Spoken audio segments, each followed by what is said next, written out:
아름다운 그 사랑, 저 하늘보다도 높은 사랑은 어두운 밤 거친 덜 위에도 밝게 비추이는 사랑.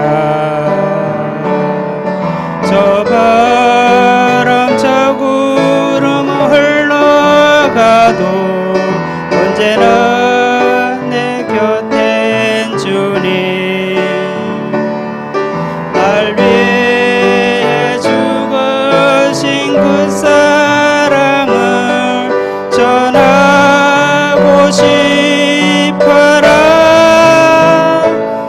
아름다운 그 사랑, 저 하늘보다도 높은 사랑이 그 무엇에 그 누구에게도 견줄 수가 없는 사랑. 아름다운 그 사랑, 저 바다보다도 깊은 사랑은 엄밀한 곳 바위 틈 속에 고이 감추진 사랑.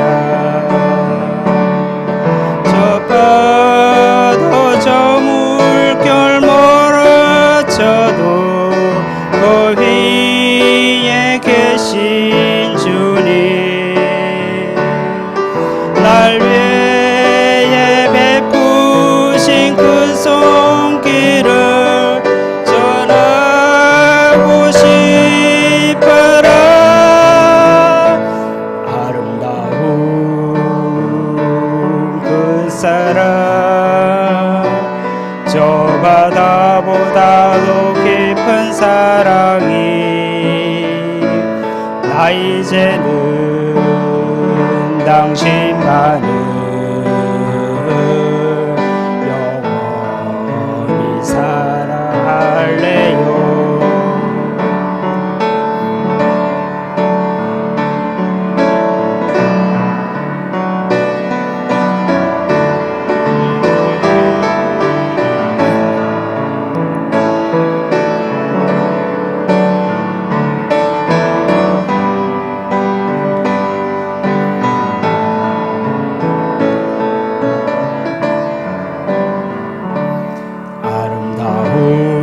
아름다운 그날들, 당신 떠나선 갈 수 없던 길 스쳐가는 수많은 얼굴 중 더욱 그리운 얼굴. 나 홀로 외로이 헤매일 때 말없이 지켜보신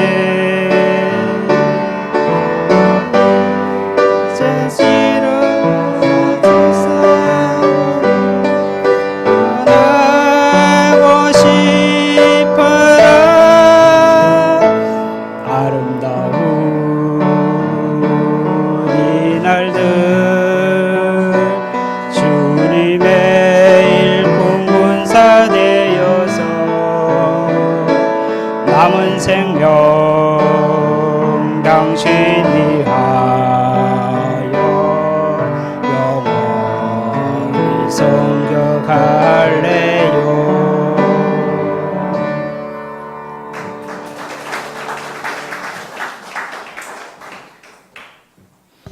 귀한 찬양 감사드립니다. 하나님 말씀 보겠습니다. 하나님 말씀은 누가복음 5장 1절에서 11절 말씀입니다. 누가복음 5장 1절에서 11절 말씀까지 보도록 하겠습니다.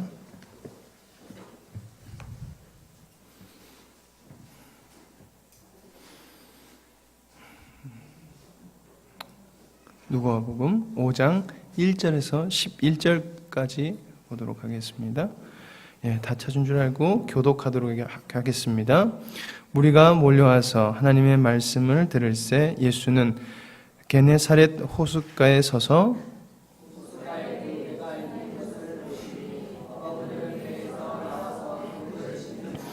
예수께서 한 배에 오르시니 그 배는 시몬의 배라. 육지에서 조금 떼기를 청하사 앉으사 배에서 무리를 가르치시더니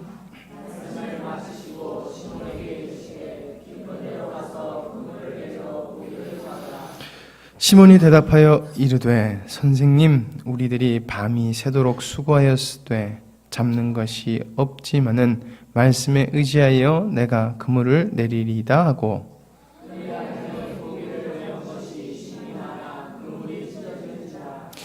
이에 다른 배에 있는 동무들에게 손짓하여 와서 도와달라 하니 그들이 와서 두 배의 채움에 잠기게 되었더라.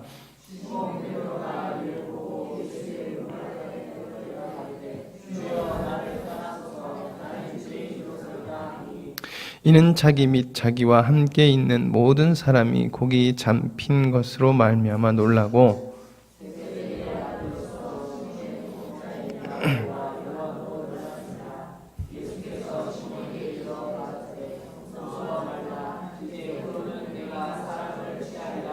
같이 읽겠습니다. 시작.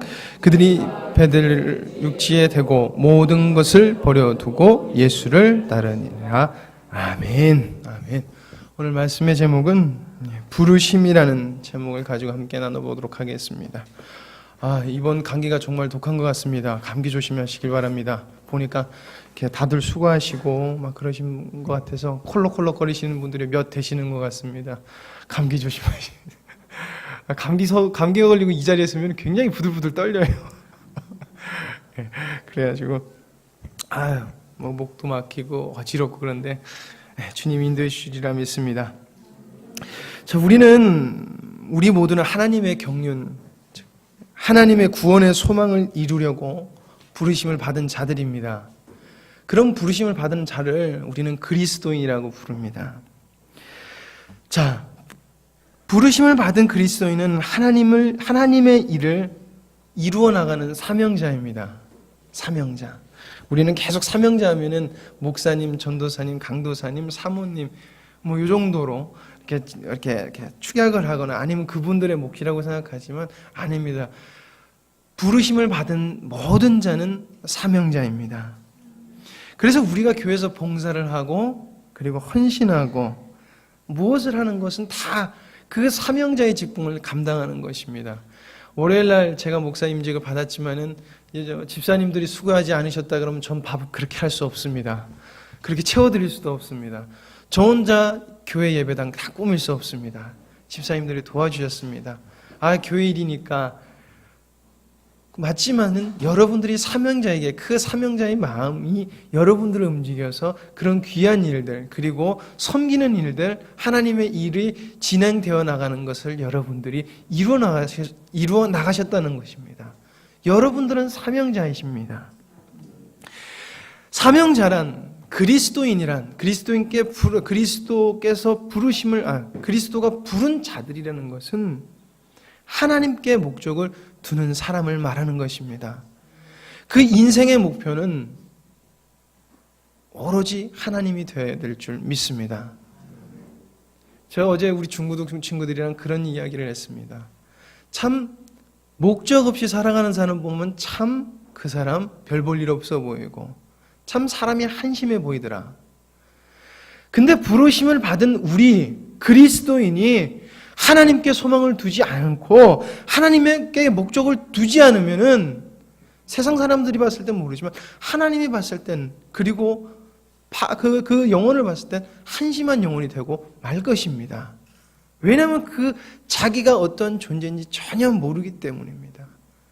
그리스도인은 하나님께 목적을 두고 사명자로서 하나님의 일을 이루어 나가는 사명자로서 살아가는 존재입니다. 오늘 베드로도 예수님께서 찾아가서 부르십니다. 무엇 때문에 부르십니까? 내가 너 잘 먹고 잘 살게 해줄 테니까 나 따라와라 라고 하는 것이 아니라 그저 나타나셔서 부르십니다. 즉 하나님의 경륜을 이루고자 부르신다는 것입니다. 여러분들 이 사건 너무나 잘 알고 있지 않습니까? 배 깊은 데로 가서 그물을 던져라. 이 사건 우리가 너무나 잘 아는 사건입니다. 그리고 많이 말씀도 들었던 말씀입니다. 근데 제가 목사 안수를 받고 가만히 묵상하는데 이 말씀이 생각나면서 이 말씀을 제가 하나님께 받은 은혜와 그리고 또 부르심을 받은 사람은 어떤 경험을 해야 되고 어떤 마음을 가져야 되고 무엇을 바라야 되는지 함께 나눠보면 좋겠다라는 말씀을 마음이 들어서 이렇게 말씀을 준비했습니다. 자, 우리가 이 말씀을 통해서 생각하고 그리고 기억해야 될 첫 번째는 바로 부르심을 받은 자들은 하나님의 기적을 경험해야 된다는 것입니다. 하나님의 기적을 경험하는 것.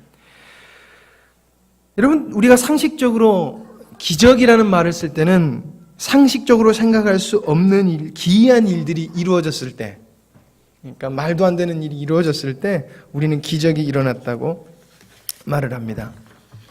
그리고 이게 종교 쪽에서 쓰이는 말은 신에 의하여 행해졌다고 믿어지는 불가사의한 일을 우리가 기적이라고 이야기합니다.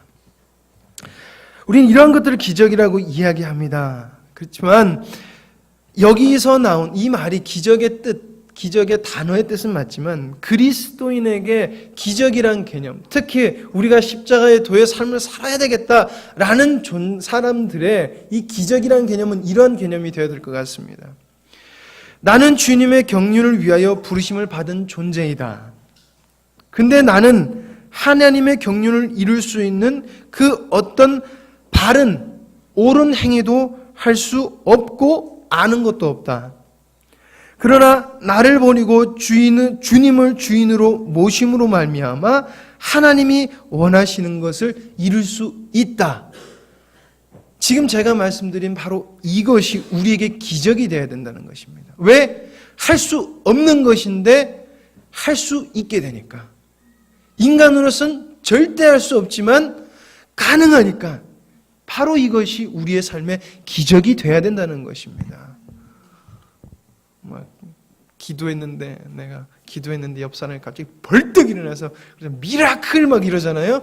뭐 그런 기적 말고 우리가 날마다 경험해야 될 기적이 바로 나는 안 되지만 살아계신 하나님으로 인하여서 가능한 것들을 우리가 발견해야 된다는 것입니다. 바로 이 기적을 날마다 우리가 경험하며 살아야 된다는 것입니다. 저는 오늘 말씀에서 베드로에게 나타나신 예수님께서 이 기적을 보이신 이유가 그것이라고 생각합니다. 물고기가 많이 잡히는 기적을 네가 이런 기적을 맛보게 될 것이야. 이건 나중에 잠시 뒤에 다시 설명드리겠습니다. 하여튼 이것을 위해서 주님으로 인하여 사는 그 기적을 베드로에게 가르쳐 주기 위해서 기적을 보이셨다고 생각합니다. 자, 오늘 상황을 살펴보면 이렇습니다. 예수님께서 치유사역을 막 하시니까 그 동네에 굉장한 유명세로 예수님이 인기가 좋아졌습니다. 그래서 많은 사람들이 모여듭니다. 하나님 말씀을 듣길 원합니다. 그리고 그 장면이 벌어지는 데가 갈릴리 호숫가에 게네렛 호수라는 곳은 갈릴리 이렇게 굉장히 크거든요. 갈릴리 호수의 한 귀퉁이 부분, 한 마을을 게네사렛이라고 하는 동네입니다. 배경은 그곳입니다. 자, 그곳에 예수님께서 가셨는데 배 두 척이 있었습니다. 그 배는 지금 막 낚시를 마치고 돌아오는 배였습니다. 그리고 그 배의 특징은 고기를 잡지 못하였습니다. 자, 이런 상황에서 예수님께서 베드로의 배에 오르십니다. 베드로의 배에 오르십니다. 그리고 조금 떨어지기를 부탁하십니다. 저는 이 말씀을 몇 번 읽었는데도 저는 제 머릿속에, 여러분들은 안 그러신지 모르겠는데 제 머릿속에 이 이미지가 어떻게 떠오르냐면, 이 사건의 이미지가 어떻게 떠오르냐면은 예수님께서 베드로에게 가셨고 베드로에게 가서 바로 물고기를 잡으라고 이 그물을 내리라고 한 걸로 저는 이미지가 있었거든요. 여러분들은 안 그렇습니까? 여러분도 그러시죠? 저만 그렇군요. 죄송합니다. 너무 그 사건이 크다 보니까 저 그 사건만 기억하고 있더라고요. 근데 예수님께서 배를 떠나신 다음에 말씀을 전하시기 시작하십니다. 말씀을 사람들에게 전하고 있으십니다. 그 당시 예수님께서 배에서 많이 말씀을 전하셨는데 그 이유는 배에서 요 정도 떨어져서, 그러니까 한번 여러분들하고 저 정도나 떨어져서 이 이야기를 하면은 옛날 바다 같은 경우는 일직선이지만 이렇게 둥그렇게 돼 있잖아요. 그러면은 예수님께서 강단에 서서 이야기하는 효과가 굉장히 좋다고 합니다. 그래서 소리도 잘 빨려 들어가기 때문에 예수님이 굉장한 과학적인 근거를 가지고 거기에 올라가셔서 그렇게 자주 하셨다고 이스라엘 가는데 거기에서 공부하시는 박사님이 그렇게 얘기해 주시더라고요. 그리고 들판에서 얘기하신 이유도 그렇다고 합니다. 스피커가 없으니까 말씀을 잘 전하시기 위해서. 어쨌든 말씀을 전하십니다. 무슨 말씀을 전하셨을까요? 무슨 말씀을 전하셨을까요? 바로 하나님의 나라에 대해서, 하나님의 경륜에 대해서 우리가 어떻게 살아야 되는지, 하나님에서 어떻게 살아야 되는지 아마 그런 말씀을 전하셨을 것입니다. 그리고 그 말씀을 전하신 후에 베드로에게 느닷없이 말씀하시는 것입니다. 베드로야, 깊은 데서 가서 그물을 던져라 라고 이야기를 하십니다. 누가복음 5장 4절 말씀을 마치시고 시몬에게 이르시되 깊은 데로 가서 그물을 내려 고기를 잡으라 라고 말씀하십니다. 여러분들 잘 아는 것처럼 예수님의 직업은 목수였습니다. 목수. 아버지가 목수였으니까 그 당시에 아버지를 따라서 목수 생활을 했을 것입니다. 근데 그 목수의 직업을 가지고 있는 예수님께서 베드로에게 깊은 곳에 가서 그물을 던지라고 명하십니다. 예수님은 별다른 고기 잡는 곳에 지식이 있지 않습니다. 상황은 이런 것이죠. 저랑 김한신 집사님이랑 낚시를 갑니다. 이 목사님 저랑 낚시하러 가실까요? 그래서 제가 좋죠. 그러고 제가 따라갑니다. 따라갔는데 저 낚시 하나도 할 줄 모르거든요. 전 무슨 바늘, 뭐죠? 낚시 바늘을 써야 되는지 이 이름도 모르고 아무것도 몰라요. 근데 제가 김한식 집사님 옆에서 쫑알쫑알 그래서 집사님 이건 저렇게 해야 되고 저건 저렇게 해야 되고 하면은 김한식 집사님이 어이가 없으실 거예요. 그렇죠? 목사님 그게 아닙니다. 그거 아닙니다. 이러실 거예요. 딱 상황이 그런 상황이라는 것입니다. 그래서 베드로가 이렇게 이야기합니다. 시몬이 대답하여 이르시되 선생님 우리가 밤이 새도록 수고하였을 때 잡는 것이 하나도 없습니다. 잡은 것이 하나도 없습니다. 바로 이것은 지금 경험을 이야기하고 있는 것입니다. 내 경험. 그러나 베드로가 또한 예수님께 이렇게 이야기를 하고 반응을 합니다. 말씀에 의지하여서 제가 그물을 내리겠습니다. 이렇게 말을 합니다. 그리고 그 다음에 벌어지는 일이 바로 베드로가 기적을 경험한다는 것입니다. 기적. 절대 있을 수 없는 상황에서 가능한 것으로 예수님께서 사건을 만들어 가신다는 것입니다. 여러분 노하우라는 말을 아십니까? 노하우란 말은 두 가지 언어의 합성어입니다. no라는 단어와 안다 하는 no라는 단어와 how 어떻게라는 단어가 합쳐진 단어가 노하우입니다. 그래서 어떻게 할 줄 안다라는 말이 노하우라는 말입니다. 여러분 우리는 노하우를 신뢰해야 되는 것입니다. 노하우라는 건 굉장히 신뢰할 만한 것입니다. 그리고 노하우라는 것은 좋은 것입니다. 그러나 이 노하우라는 것이 하나님의 말씀보다 우선시 될 수는 없다는 것입니다. 그리고 그 노하우가 하나님의 말씀보다 우선이 되어버리면 절대 하나님의 기적을 우리가 삶에서 경험할 수 없다는 것입니다. 절대로 경험할 수 없다는 것입니다. 노하우를 신뢰할 때 하나님의 기적은 경험될 수 없습니다. 여러분 우리는 그리스도인입니다. 하나님의 경륜을 이루어 가는 존재들이라는 것입니다.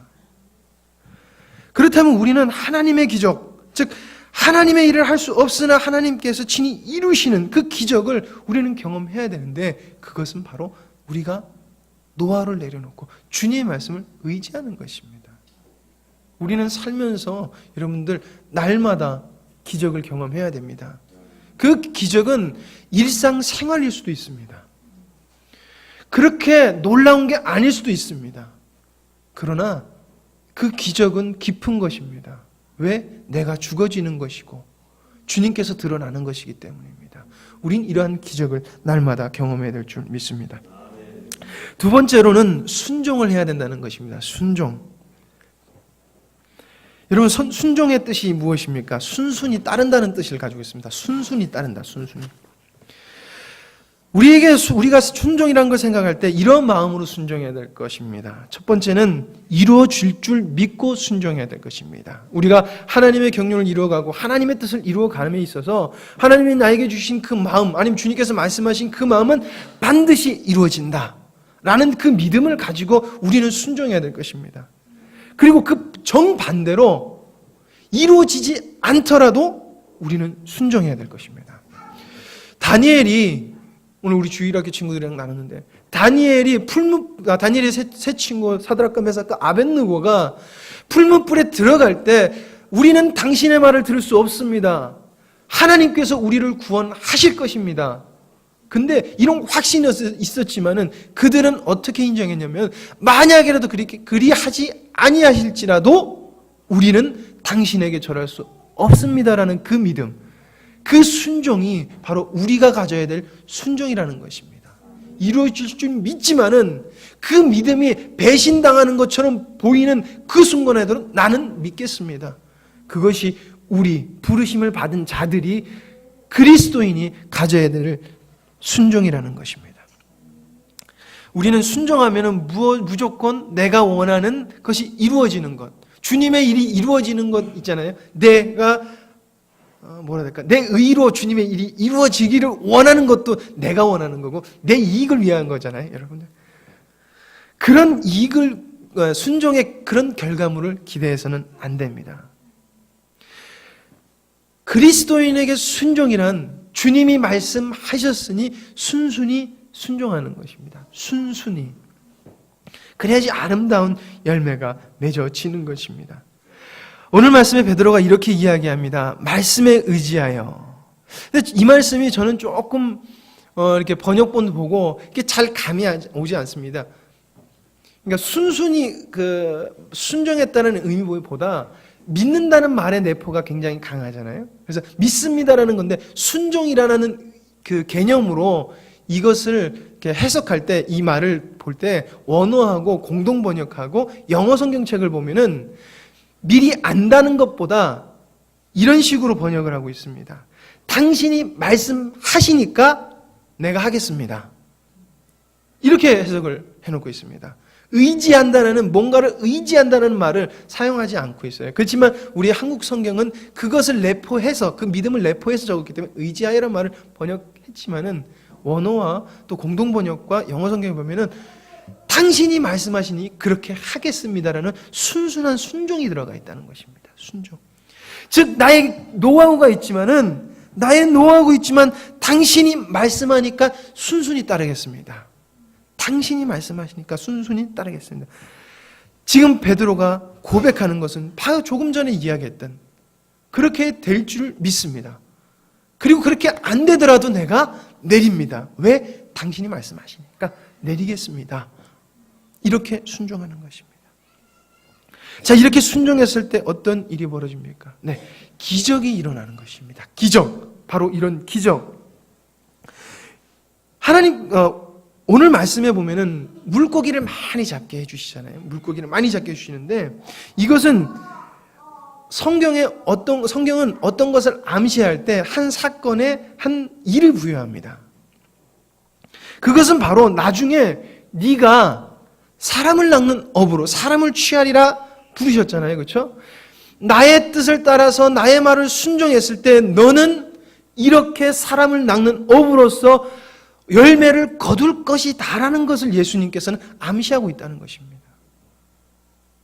네 노력 가지고는 안 돼. 그렇지만 네가 내 말에 순종했을 때는 기적이 너의 삶에 있을 거야. 그리고 그 기적의 시작은 순종이야. 순순한 순종이야. 라고 예수님께서 말씀하시고 오늘 말씀을 암시하고 있다는 것입니다.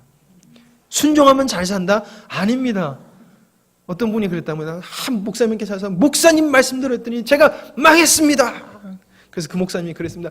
잘 망하셨네요. 그랬다고 합니다. 왜냐하면 당신은 당신의 이익을 따라서 살았기 때문에, 당신이 잘못한 거기 때문에, 지금 당신이 망해야지 하나님 말씀이 들어가기 때문에 잘 망하셨습니다.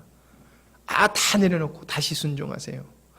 굉장히 잔인한 것 같지만 영적으로 사는 것이고 부르심을 받은 자들에게 생명의 말씀일 줄 믿습니다. 순종은 하나님의 기적을 만듭니다. 그것은 하나님께서 우리를 통하여서 불가능한 일을 가능하게 이루시는 것을 말하는 것입니다. 오늘 고기를 한 마리도 잡지 못한 그 베드로, 파격적인 예수님의 제안, 말도 안 되는 제안에 순종했을 때 기적을 경험하게 됩니다. 기적을 경험하게 됩니다. 우리의 삶에서 주님께서 살아 역사하시려면 우리도 우리의 인생을 주님 앞에 순순히 순종하는 모습으로 나아가야 될 것입니다. 그리고 그 순종은 무엇이냐면 바로 나를 내려놓는 것이고 내 노하우를 내려놓는 것입니다. 그리고 오직 주님의 말씀만이 내 안에 가득하고 그것이 나를 움직이는 원동력이 되어야 된다는 것입니다. 우리는 그리스도인입니다. 부르심을 받은 자들입니다. 그러면 우리 모두 순순히 순종해야 될 것입니다. 세상적으로 어떠한 대가도 없을 수도 있습니다. 네, 망할 수도 있습니다.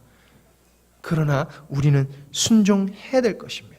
그래야지 하나님의 경륜이 이루어질 것입니다. 자, 세 번째로 오늘 사건을 통해서 우리가 바라봐야 된다는 것은 우리가 새로운 존재가 되었다는 것입니다. 새로운 존재.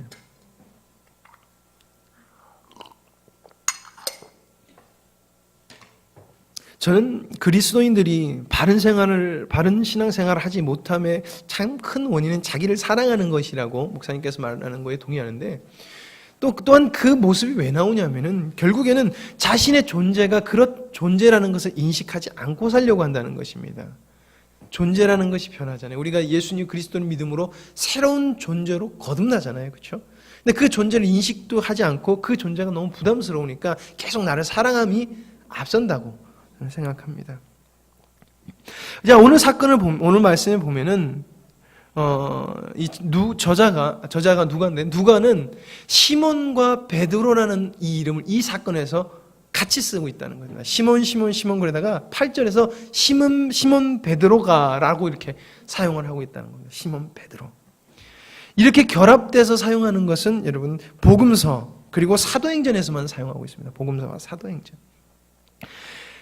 여기선 일부러 의도적으로 예수님을 온전히 만날 베드로가 나중에 그가 거듭나서 주님의 경륜을 하나님의 경륜을 이룰 온전한 존재로 변화될 것을 암시하고 있다는 것입니다. 그것을 보여주고 있다는 것입니다. 그래서 나중에 전환기가 있었을 때 베드로는 정말 하나님을 위한 자로 온전히 변합니다. 시몬에서 주님이 주신 반석이라는 이름으로 온전히 반석과 같은 인생을 살게 됩니다. 그것을 암시하고 있다는 것입니다.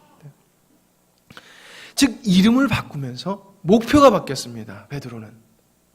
우리가 예수님을 만남으로 우리의 목표가 바뀌었습니다. 왜? 우리는 새로운 존재니까.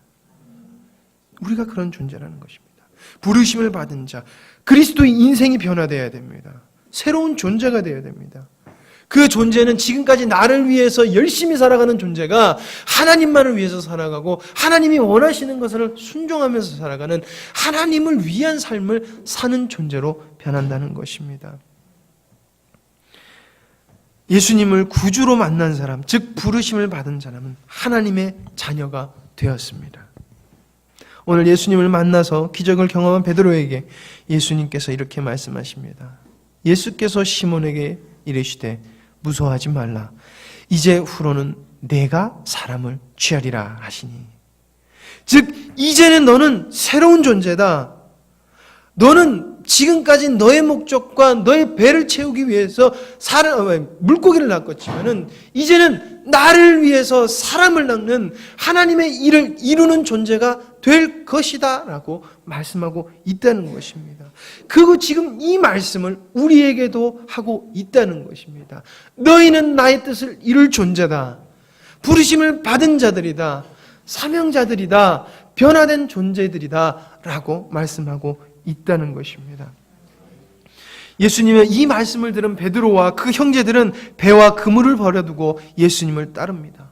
여러분, 배와 그물을 버려두었다는 것 무엇을 말하고 있습니까?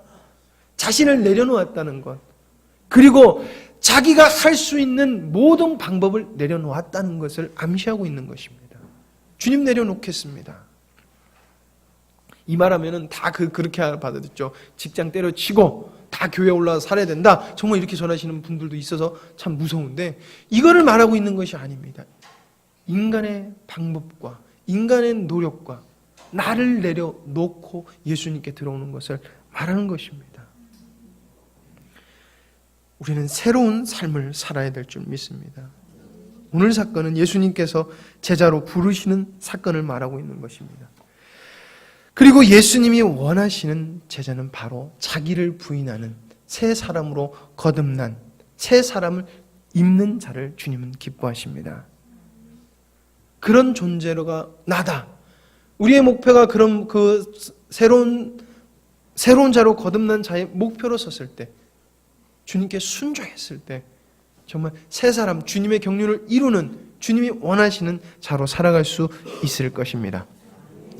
네 번째로는 우리가 이 사건을 통하여서 바라봐야 될 것은 바로 언약을 이루시는 하나님임을 기억해야 된다는 것입니다. 언약을 이루시는 하나님. 이 말씀을 보려고 그러면 좀 성경을 넓게 봐야 될 것 같습니다. 제가 성경은 암시성이 있다고 말씀드렸습니다. 그래서 암시하고 있는, 베드로가 물고기를 그러니까 순종했을 때 물고기를 낳는 것은 그냥 단순한 기적이 아니라 그곳에서 암시하고 있는 메시지가 있다고 말씀드렸습니다.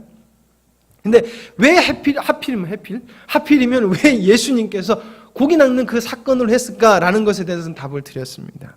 자, 오늘 말씀에서 예수님이 물고기를 잡으신 사건 뒤에 베드로가 어떻게 살아갑니까? 베드로를 부르셨고 어떻게 살아갑니까? 어떻게 살아갑니까? 베드로가 열심히 살아갑니다. 예수님 따라다니면서 못 먹고 못 자고 헐벗고 춥고 피곤하고 정말 죽을 힘을 다해서 예수님 쫓아 삽니다. 그렇죠?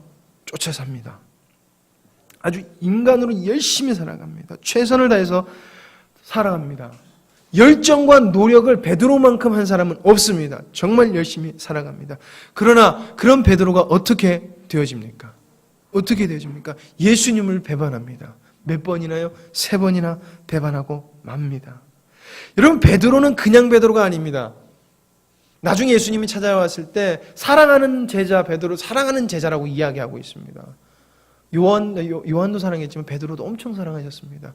그 사랑하는, 엄청 자기를 예수님이 사랑했던 그 제자가 자기를 배신했다는 것은, 그 배신은 더 클 것입니다. 만약에 우리 목사님을 어떤 사람이 배신하는데 저 옆집에 사는 옆집 성도님이 목사님을 소위 말해서 사기를 쳤다 그러면은 기분은 되게 나쁠 거예요. 그렇죠? 근데 여기 계신 분, 믿으시는 여기 있는 분 중에, 미안해 효은아, 내가 널 좀 팔아먹자, 효은이 막 믿고 있는데 효은이가 목사님의 뒤통수를 딱 치면은 이거는 기분보다는 마음이 엄청나게 아플 것입니다. 근데 베드로가 지금 딱 그랬다는 것입니다. 그렇게 열심히 있던 베드로가. 그리고 그렇게 실패를 맛본 베드로가 어떡합니까? 다시 돌아갑니다. 어디로 돌아갑니까? 물고기 잡으러 돌아갑니다. 그리고 물고기를 잡습니다.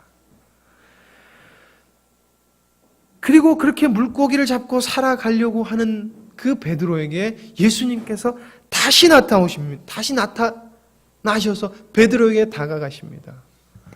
왜 많고 많은 장소 중에 왜 물고기 잡는 곳으로 다시 가셨을까요?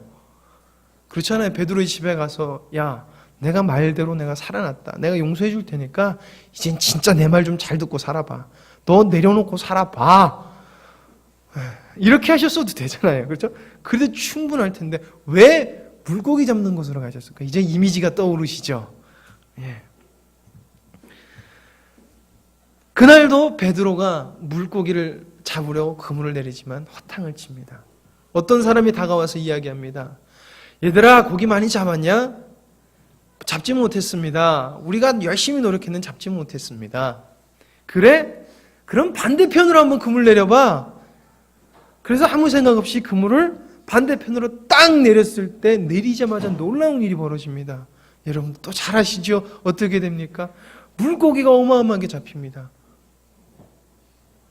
이때 저는 베드로가 이제는 저희 여러분들 굉장히 감격스럽거나 정말 놀라운 일이 있으면은 온몸에 소름이 쫙 돋죠. 진짜 그물을 잡고 있는 베드로의 전율이 쫙 느껴졌을 것입니다. 아, 주님이다. 그리고 베드로가 생각난 것은 저는 이거라고 믿습니다. 주님께서 나에게 뭐라고 하셨는지 기억났을 것입니다. 나는 사람을 낚는 어부다. 나는 사람을 낚는 어부다.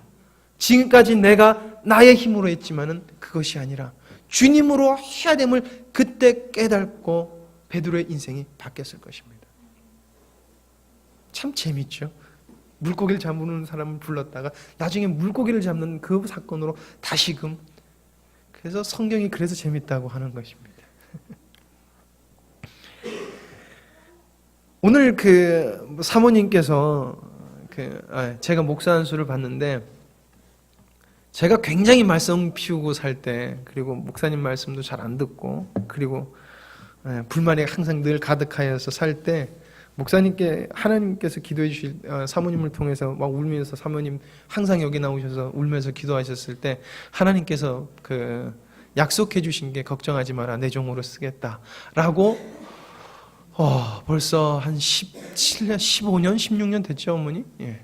15년, 16년 전에 그 약속을 하셨습니다. 근데 그것은 언약인 것입니다. 그가 이제 우리가 그렇게 이렇게 단어 사용을 또 다르게 해주시지만 하나님께서 저희에게 약속해 주셨습니다.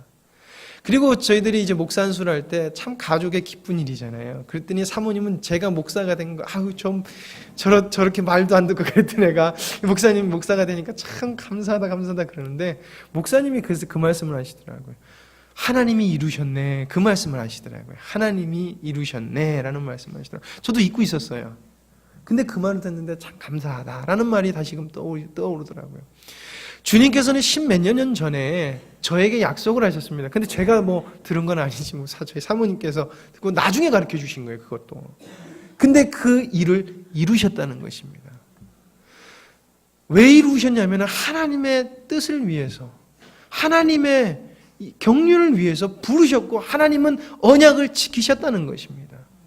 베드로에게 하나님께서 내가 너를, 나의 언약을 위하여 살아갈 존재라고 약속하셨고, 베드로가 자기 마음대로 하고 열심히 했지만 자기 방법대로 계속 말씀에 순종하지 않고 살았는 그 베드로에게 다시 나타나서 언약을 이루어 주셨다는 것입니다.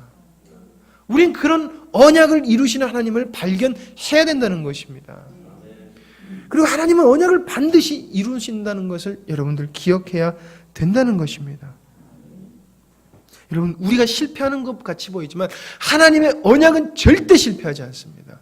하나님의 언약은 반드시 이루어집니다. 그래서 기쁜 것입니다. 그러기에 우리는 주님을 신뢰해야 되는 것입니다. 오늘 사건은 단순히 베드로만 부르시는 사건이 아닙니다. 그리스도인으로 부르심을 받은 우리 모두에게 하나님께서는 약속하시는 그 사건을 우리에게 주시는 것입니다. 내가 언약했고 내가 그 언약을 이루겠다. 너는 변화된 존재다. 그러므로 너는 순종해라. 그러면 네가 날마다 나의 기적을 경험하고 살 것이다. 라는 약속을 우리에게 하고 있는 것입니다. 여러분, 부르심을 받은 존재들입니다. 그 부르심에 여러분들 정말 마음의 기쁨이 넘치길 원합니다. 감사가 넘치길 원합니다. 그리고 날마다 주님의 풍성한 역사하심과 기적들이 넘치길 간절히 원합니다. 그곳에서 주님이 영광 받으실 것이고 그곳에서 주님의 은혜가 넘칠 줄 믿습니다. 기도하시겠습니다. 하나님, 저희들은 아무것도 할 수 없는 존재입니다. 아니요, 어떻게 보면은 버림받을 수밖에 없는 존재입니다.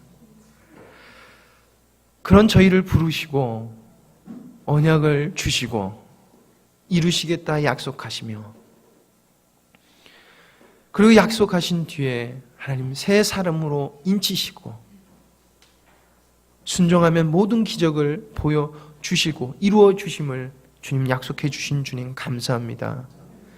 오늘의 베드로와 그 형제들을 부른 사건이 단순한 베드로와 그 형제만의 사건이 아니고 나의 사건임을 주님 앞에 고백합니다. 주님, 주님의 뜻을 이루어 주시옵소서. 나를 통하여서 주님의 기적이 나타나길 원합니다. 나를 통하여서 주님의 경륜이 이루어지기를 원합니다. 나를 내려놓는 순종이 날마다 있게 하시고 나를 쳐 부수는 그 싸움이 날마다 있게 하여 주시옵소서. 주님 아니면 이 싸움을 이길 수 없음을 고백합니다. 승리하는 기적을 맛보는 그 기쁨을 맛보는 우리 모두가 되게 하여 주시옵소서. 그러므로 우리의 삶이 끝날 때 언약을 이루시는 하나님 할렐루야 하면서 주님께 갈 수 있는 저희들 되게 하여 주시옵소서. 모든 것을 주님께 맡기며 예수님의 이름으로 기도드립니다. 아멘.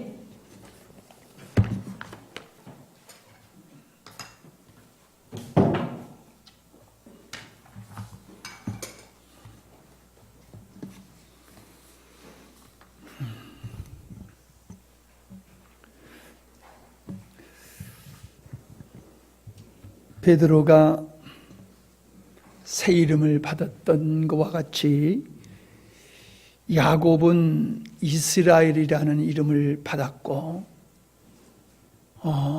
사울은 바울이라는 이름을 받았습니다. 근데 우리는 아니라고 생각하잖아요. 우리도 새 이름을 가진 자인 걸 믿으시길 바랍니다. 우리도 새 이름을 받은 자예요. 이거를 우리가 망각하고 살기 때문에 우리의 가치 있는 삶을 못 사는 것 같아요. 오늘 말씀 시몬이 베드로가 되어 있기 때문에 새 이름을 가졌기 때문에 새로운 사명이, 새로운 삶의 목적이 주어졌다고 그랬지요. 하나님은 우리를 그리스도께 속한 자, 그리스도께 속한 자로서 그리스도인이라고 하는 새 이름을 우리에게 주셨습니다.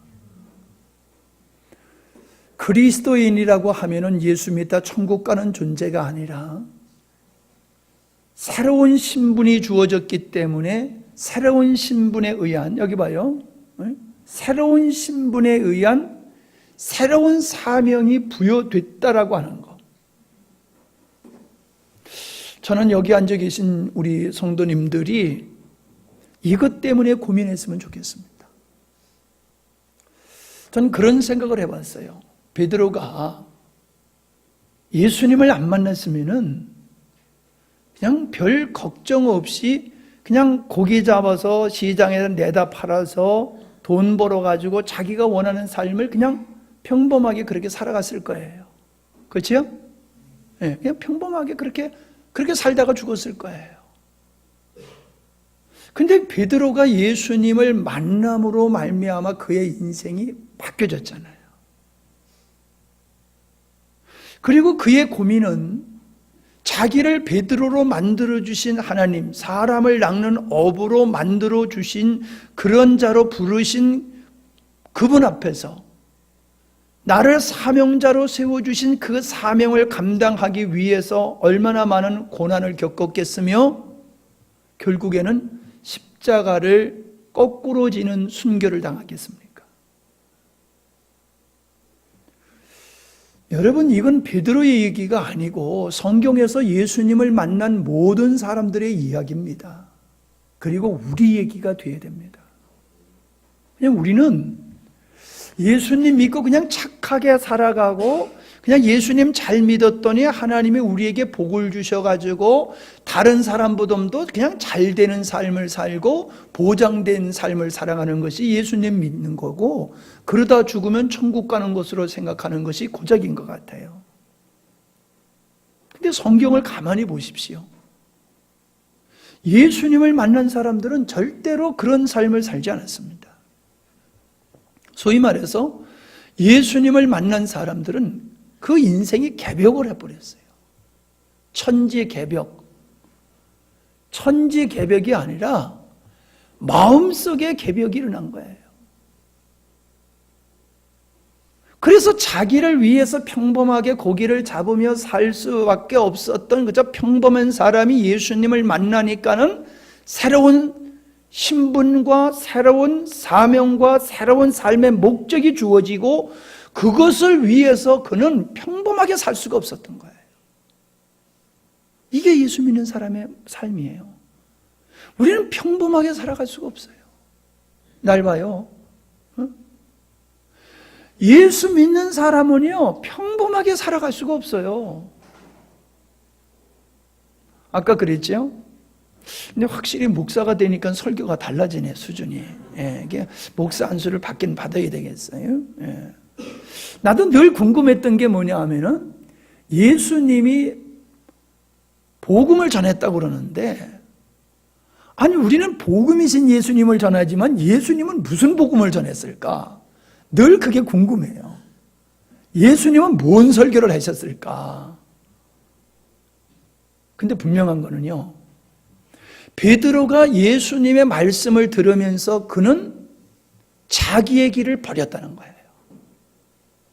예수님을 말씀을 들으면서 자기 길을 버리고 새로운 길, 반석의 길, 고기 잡는 그 힘들고 어려운, 사람을 낚는 그 힘들고 어려운 길로 그의 인생이 바뀌었다는 거예요. 뭐 때문에? 예수님의 말씀을 듣고. 그럼 우리는요, 얼마나 예수님의 말씀을 많이 읽고 들으면서 우리 인생은 바뀌었습니까? 예수님 믿는 사람들이 그래도 여러분은 그래도 참 복된 분이지만은 대부분의 그리스도인들의 삶을 보세요. 그분들이 말씀을 듣고 바뀌었습니까? 안 바뀌어요. 말씀을 들으면서도 자기가 죄인임을 발견하지 못하고, 말씀을 들으면서도 예수님을 쫓는 사명의 길로 인생이 안 바뀌어져요. 이게 신비한 거예요. 이게 희귀한 거예요. 아니, 말씀을 허다못해 제가 저 위에 우리 임덕길 집사님이 갖다 놓은 꽃을 이렇게 가꾸는데 물을 안 주면요 시들시들하거든요. 물을 주면 금방 살아나요. 물을 주면. 그와 같이 하나님의 말씀은 좌우의 날선 검과 같은 말씀이기 때문에 이 말씀을 들으면 사람이 바뀌어지는 게 맞는 거예요. 성경에 보세요. 하나님을 만난 사람은 다 바뀌어졌지요. 근데 우리는 그 하나님을 만났다고 얘기하고 그분의 말씀을 끊임없이 들으면서도 우리 주변에 보면 그리스도인들이 여전히 자기를 위해서 살지 부르심의 소망을 따라서 살지 않고 있다는 거예요. 그러면 뭔 얘기예요? 말씀을 들어도 주님 못 만났다는 얘기예요. 주님 만난 자는요, 자기를 위해서 살던 평범한 삶 속에서 사명을 위해서 사는 사람으로 바뀌어질 수밖에 없는 거예요.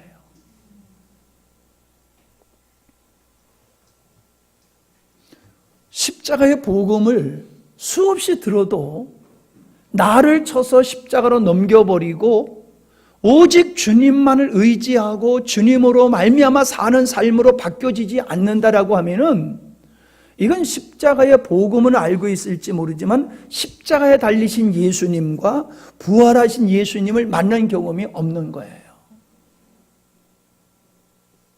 십자가에 달리신 예수님을 보면은 그 속에서 죽은 나를 볼 수 있고요, 부활하신 예수님을 보면서 그 안에서 부활에 참여한 내 자신을 발견하게 될 때에 그 사람은 절대로 자기 자신을 위해서 살아갈 수가 없는 겁니다.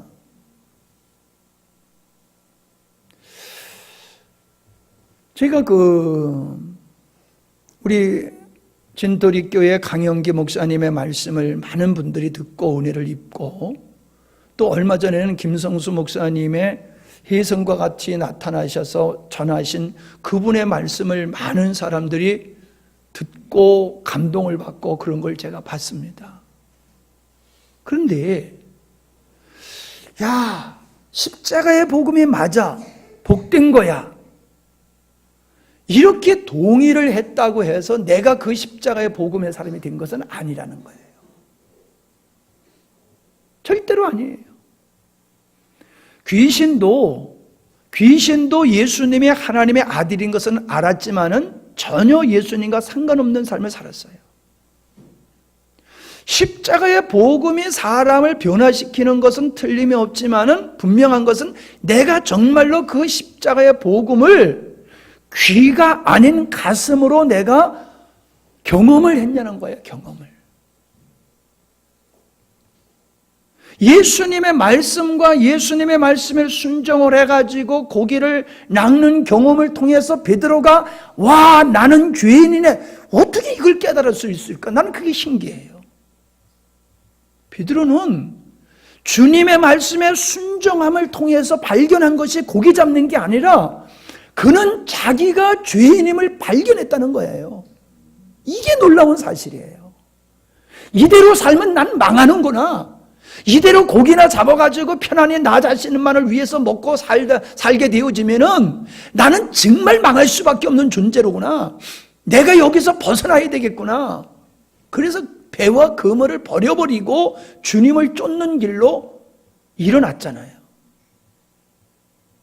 그런 사람들이 역사를 바꿨고, 그런 사람들이 교회를 교회답게 했고, 그런 사람들에 의해서 세계 복음화가 이루어졌다는 거예요. 여러분, 우리가 십자가의 복음을 수없이 들었다고 내가 십자가의 복음의 사람이 됐다고 생각하지 마세요.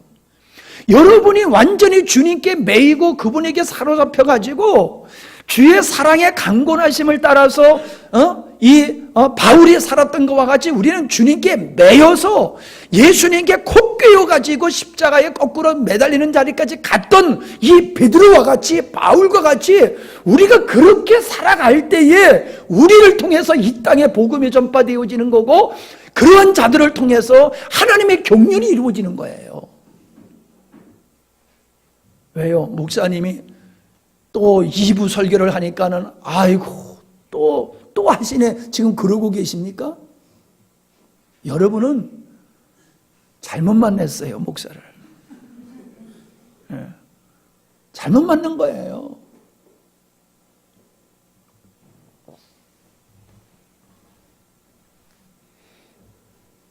전 그런 생각을 해봐요.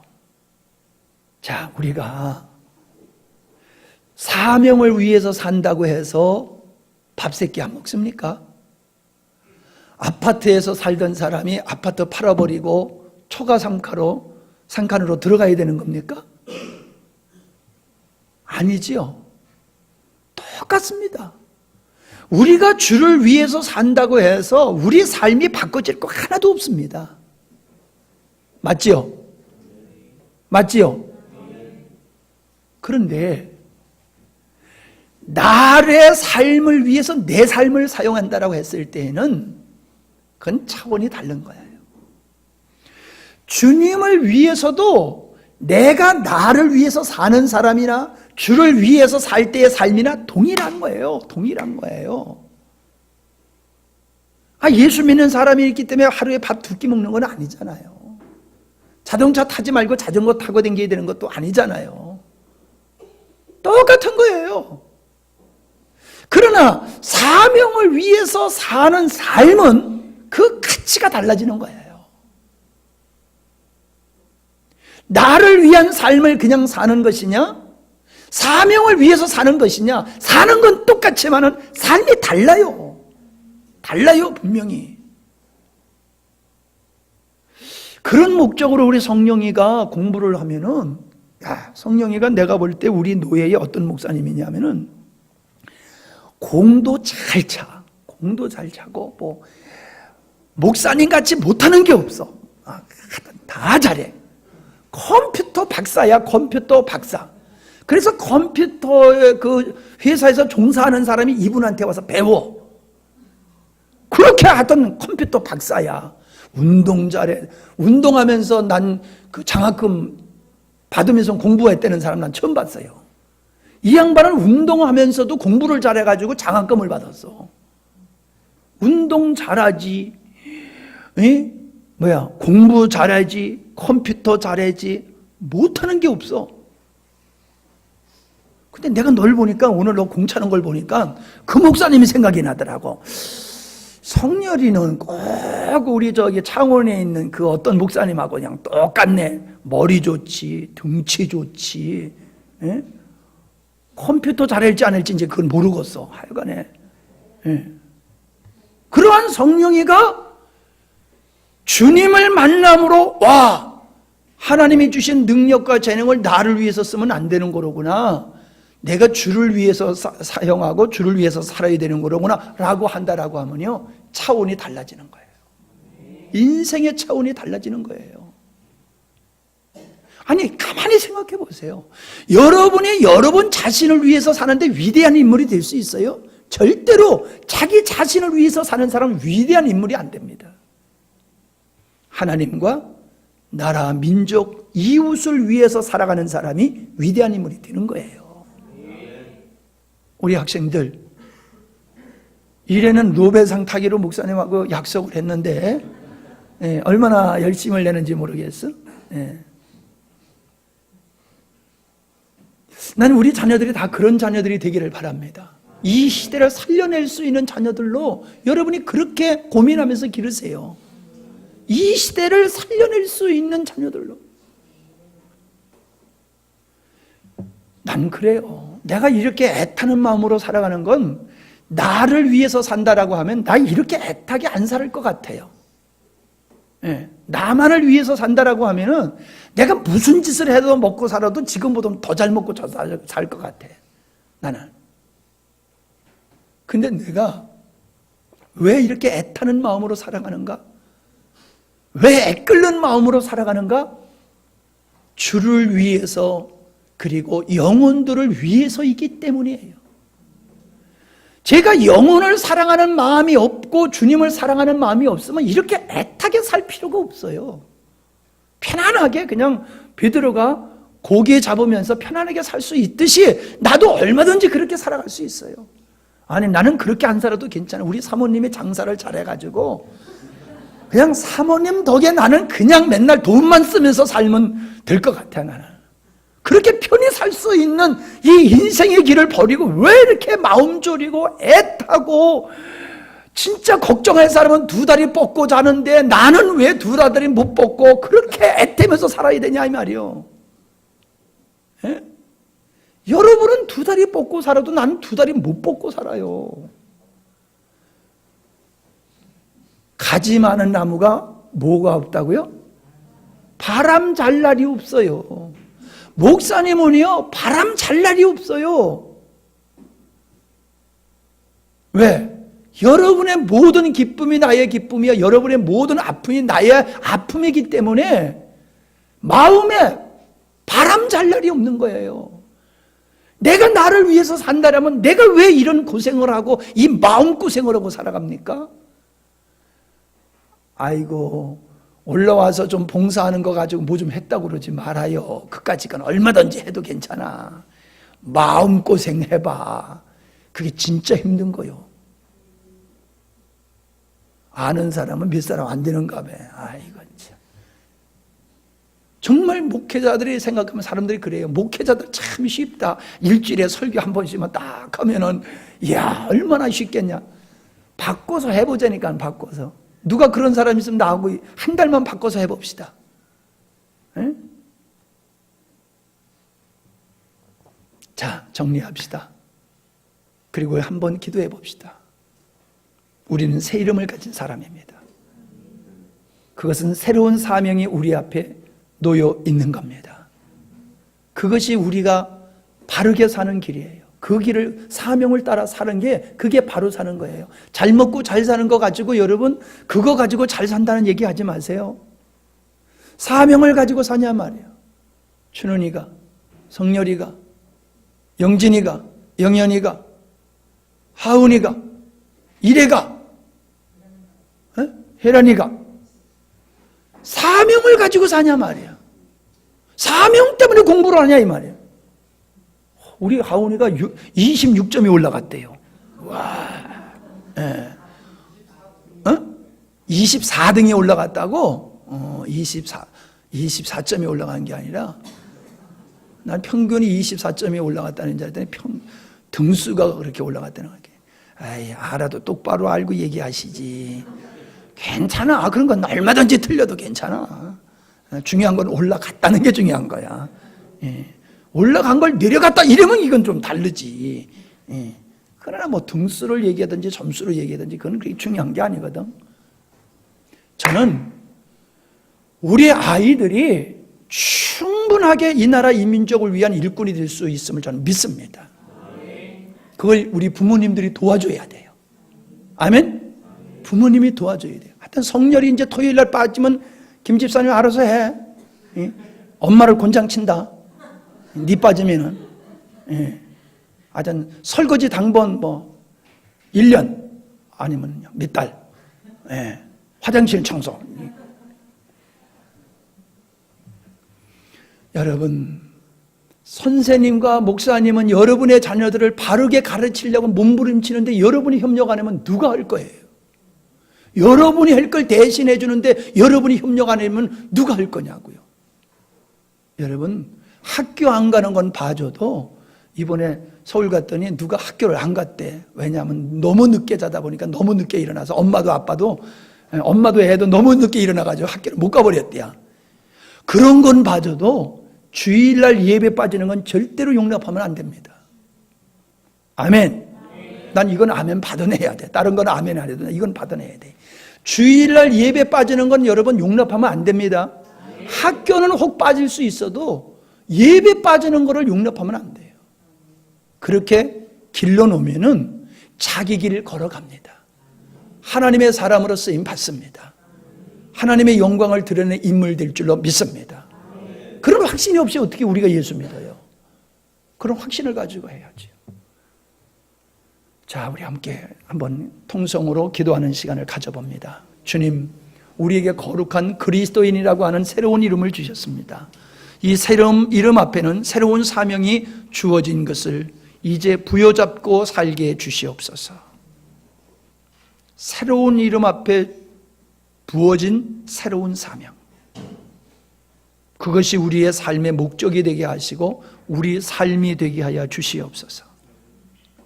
반드시 언약하신 내가 너를 사람 남는 어부가 되게 하리라 하시는 그 언약의 말씀은 베드로가 잘해서 된 게 아니지요. 주님이 신실하게 그렇게 베드로를 이끌어 가셨기 때문에 됐던 것 같이 우리도, 우리 자녀도 그런 자격이 있고 충분한 어떠함이 있어서가 아니라 하나님이 붙드시면 될 줄로 믿습니다. 그 사명의 새로운 이름을 가지고 살게 하실 줄 믿습니다. 우리가 그렇게 살게 하옵소서. 가정에서, 직장에서, 마을에서 사명자로 살게 해 주시옵소서. 우리 한 목소리로 기도하시겠습니다. 존귀하신 아버지 하나님, 감사함을 드립니다. 오늘 이 한 시간에도 하나님의 놀라운 은혜로 임하시고 역사하여 주심을 감사함을 드립니다. 우리에게 새 이름이 주어졌습니다. 그 새 이름과 더불어서 우리에겐 새로운 사명이 주어졌습니다. 그것이 우리의 삶의 목적이 되었습니다. 그것이 우리의 삶의 근거가 되었습니다. 뚜렷하게 하여 주시옵소서. 명확하게 하여 주시옵소서. 참으로 우리의 삶이 하나님께서 원하시는 바로 그 삶으로 고기 잡는 삶에서 사람을 낚는 삶으로 베드로의 삶이 바꾸어졌듯이